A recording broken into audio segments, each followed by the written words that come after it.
What is a fraction? So this is the question we are going to be answering today, and you'll be seeing some different examples of fractions, and you'll just pause the video when you need to so that you can take notes along with me. So the very first question is, what is a fraction? Lots of different ways you could explain or describe a fraction, but I like to think of it kind of in simple terms, which is that a fraction is part of a whole. So that is what I'm going to write here. Part of a whole. And the whole might be one thing, it might be a group of things, it might be a number, but basically a fraction is a part of a whole. And there are two parts of a fraction. This number up here is the numerator. And the numerator tells how many parts are being used. How many parts are being used?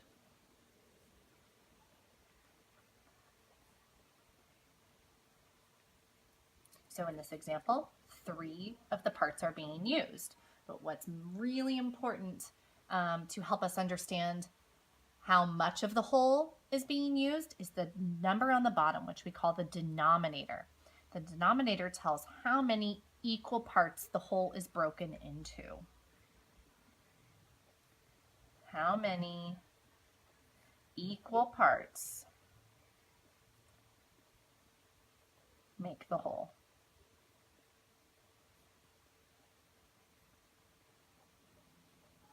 So unlike a regular number that we might be used to working with, like 3 or 4, a fraction actually contains 2 numbers, and it gives us 2 important pieces of information. I always think of the denominator first because this tells me how many parts the whole thing is broken into. And then I look at the numerator because the numerator will tell us how many of those 4 parts are being used. In this case, it's 3.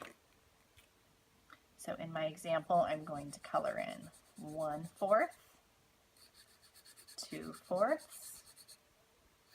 and 3/4. Okay. So now I'm shading 3/4 of this whole rectangle. And if you want, you might want to indicate on your paper, just for fun, that this is the whole. This whole thing. If we want to think of this as a whole number, this is 1. This whole shape is 1. This is the whole. Okay, it's been divided into 4 equal pieces. 3 of them are shaded, so the way we describe this is 3/4. On the back, this is a really cool way of looking at one fraction in 4 different ways. So this is ways to represent a fraction. And let's first look at fraction bars. That's the part we just looked at on the front. Okay, so for all of these examples, we're going to be using the fraction 3/5. What does this mean again? Well, the denominator tells us that the whole is broken into 5 equal parts.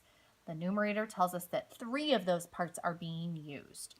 So on this fraction bar, we see the whole is this shape, and it's been divided into 1, 2, 3, 4, 5 equal parts. How many of them will we shade? Well, down here is the number of equal parts, and that's always this number on the bottom, the denominator. So I'm guessing the part we need to shade is 3. So we're going to shade 3 parts.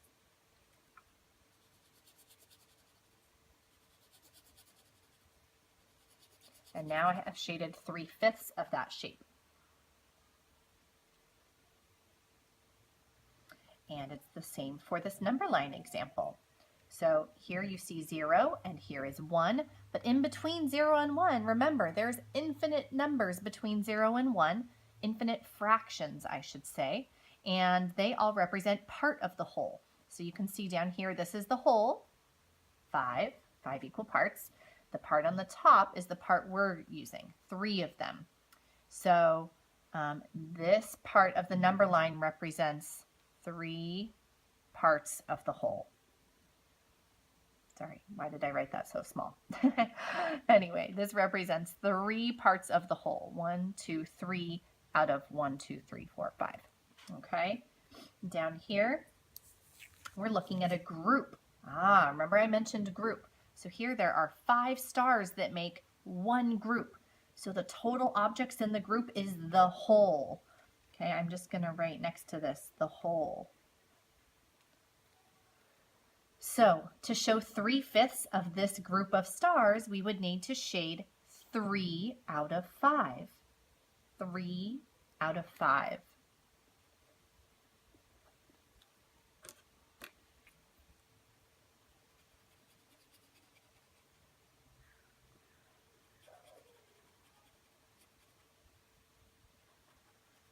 And I have now shaded 3/5 of the stars. Okay, so here's a great example of how the whole is actually more than one. It's 5 things, and we've shaded 3/5 of them. And in our last one, the circle model is a really common way of looking at fractions. You can think of this as a pizza model or a pie model. In fact, this kind of graph is called a pie graph. We are going to shade how many parts? Well, let's see. We have 1, 2, 3, 4, 5 parts. That's the denominator. So we're going to shade 3 of them. There's 1, 2, 3/5 of the circle. And it's been divided into 5 equal parts. We've shaded 3 of them. So here are 4 ways to show 3/5. So turn the page. You're going to get a chance to do this again. This time, you're only given a few things, and it's up to you to draw the lines. This part can be a little challenging. So let me walk you through this one for 3/4, and then you'll have a few more you can try on your own. So remember, the first model was the fraction bar. Remember what we did first was divided into equal parts and then shade 3 of them. So let's do the number of equal parts first. And in this example, it's 4 equal parts. If you remember from paper folding, one of the easiest ways to make fourths is to start with halves. So I'm going to estimate and look here, and this is about halfway. So I'll draw my line here. It doesn't have to be perfect, okay? So here's about half, okay? 1/2, 2 halves. But I need fourths, so I need to draw 2 more lines, right? If I cut a half in half, a half in half, then I end up with 4 equal pieces, or fourths, okay? Now that I have my 4 equal pieces, 4 equal pieces, I need to shade 3 of them. Remember, the numerator tells us how many to shade. Okay, there's 3/4 in the fraction bar model. Next, we'll look at the number line. Now here, you've seen this before. Here's a number line, here's 0 and here's 1. What's in between 0 and 1? It all depends on our denominator. We should have 4 equal parts, okay, because we're talking about fourths. So just like with my fraction bar, I'm going to put a mark where half is. This would be 3/4, and this would be 1/4. So here I have 1/4, 2/4, 3/4. And right here on the top, we saw the number of parts out of the whole, and on the bottom, the whole. Maybe we should have a circle here to show the fraction. Okay, and we'll do that on ours as well. 1/4, 2/4, 3/4. We're going to show this is the number of equal parts.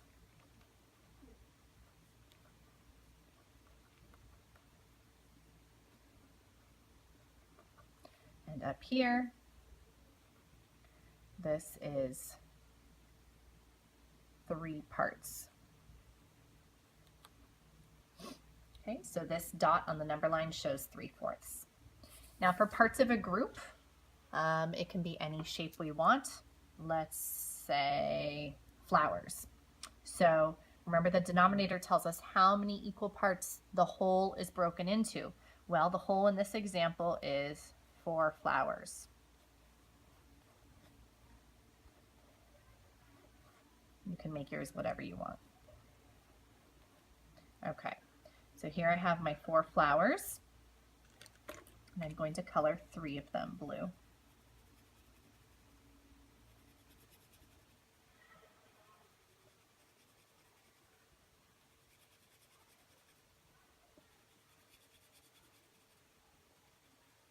All right, now I've shaded 3/4 of the flowers. Okay, and last but not least is the circle model. This can be a little challenging as far as drawing the lines. You might want to grab a ruler or a straight edge. I'm going to be brave and freehand it, but I definitely am looking where I want to draw my line before I do it. So just like with my fraction bar model and my number line, I'm going to draw half first. Okay, and then I know that if I draw a line the opposite direction, I'm going to end up with 4 equal pieces. Okay, and I need to color 3 of them. I think I'll do dots. Can you see that? I hope.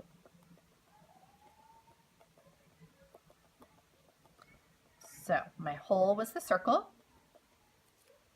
I divided it into 4 equal parts, and I colored in 3 of them. So this is the circle model for 3/4. And now it's your turn to practice on your own. You're going to turn the page and see if you can do the same thing we just did for 5/8, and I will post the answer key in the binder.